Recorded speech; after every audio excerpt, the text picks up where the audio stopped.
Kwa kawaida msiba ni maumivu, ni majonzi.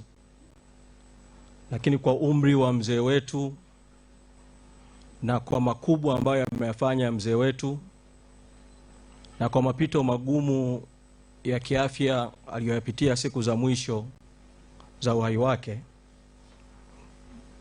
ni vyema tukaitumia siku ya leo kumshukuru Mungu kwa zawadi ya maisha ya mzee Edwin Mtei. Mimi nimepata wasaa pamoja na umri wangu mdogo wa kumkuta mzee Mtei akiwa bado yuko active katika utumishi wa chama.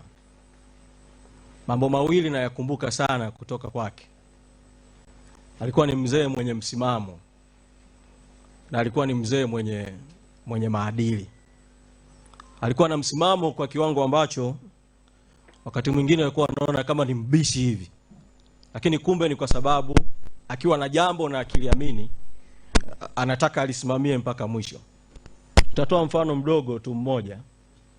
Wakati mzee Mtei na waasisi wengine wanaasisi chama, bendera hii ya chama ambayo leo tumefunika jeneza lake kwa heshima yake, ilikuwa na rangi mbili tu. Ilikuwa na rangi nyeusi, ilikuwa na rangi ya blue bahari.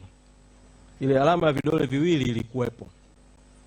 Sasa kati ya mwaka 2003 mpaka mwaka 2006 kulikuwa na mjadala ndani ya chama wa kufanya mabadiliko kutengeneza bendera mpya ya chama.